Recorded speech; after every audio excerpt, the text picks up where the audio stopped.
मेरा वो इंडिया है, हम भी इंडिया है। आप हम लोग को चाइनीज बोलने से हम बहुत गुस्सा होते हैं। চীনা বলবেন না, রাগ হয়। অরুণাচলের শিশুর আবেদনে হৃদয় ভাঙল নেট পাড়ার। জাতীয় সঙ্গীতে প্রতিবাদ। বর্ণবিদ্বেষের শিকার 4 বছরের বালিকাও চেহারার জন্য চীনা বলে কটাক্ষের মুখে পড়তে হয়েছে তাকে। রাগ হয়েছে তার, প্রতিবাদ জানিয়েছে অরুণাচল প্রদেশের নাবালিকা। আর সেই প্রতিবাদ ঝড় তুলেছে সমাজ মাধ্যমে।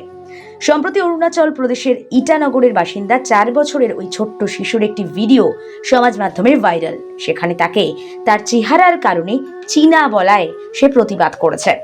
আবেগঘন ভিডিওয়ে বছর 4 কার্গা টিঙ্কল স্পষ্ট করেছে সে ভারতীয়। জানিয়েছে মুখের গড়নের জন্য তার জাতীয়তা নিয়ে প্রশ্ন তোলা হলে সে কষ্ট পায়, রেগে যায়।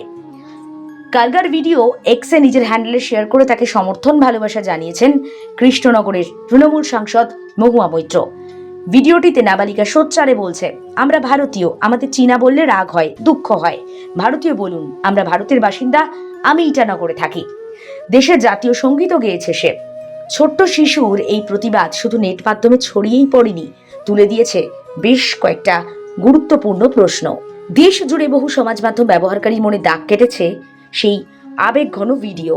তাদের মধ্যে অনেকের দাবি এই ঘটনা উত্তর পূর্ব ভারতের মানুষের একটা সমস্যাকে তুলে ধরেছে।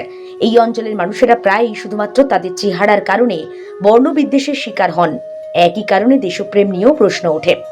ভিডিওটি ভারতের জাতিগত এবং সাংস্কৃতিক বৈচিত্র্য নিয়ে একটি বৃহত্তর আলোচনারও জন্ম দিয়েছে। উত্তর পূর্বাঞ্চল দেশের অবিচ্ছেদ্য অংশ হওয়ার পাশাপাশি নিজস্ব ভাষা, ঐতিহ্য এবং ইতিহাস সহ অসংখ্য সম্প্রদায়ের আবাসস্থল। অনেক নেটাগরিকই বিষয়টিতে মর্মাহত। তারা বলছেন এটা দুঃখের, একটা শিশুকেও এটা বোঝাতে হয়েছে সে ভারতের একজন। কিছু সমাজ মাধ্যম ব্যবহারকারী আত্মবিশ্বাসের সঙ্গে নিজের পরিচয়ের পক্ষে দাঁড়ানোর জন্য তার প্রশংসা করেছেন।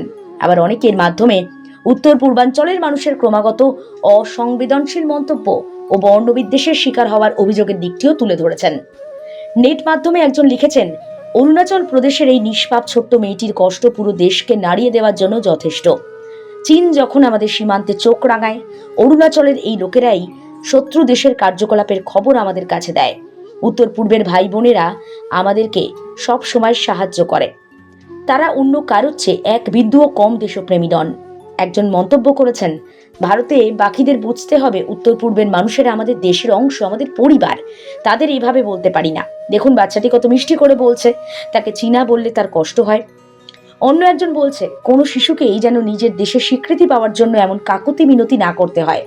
যারা অবলীলায় উত্তর পূর্ব ভারতীয়দের চীনা বলে ডাকেন অথবা চেহারা দেখে তাদের বহিরাগত হিসেবে গণ্য করেন, তারাই এই বেদনাদায়ক পরিস্থিতি তৈরি করছেন। তাদের এই কাজ অবিলম্বে বন্ধ করতে হবে। ভারতের শক্তি তার বৈচিত্র্যেই নিহিত।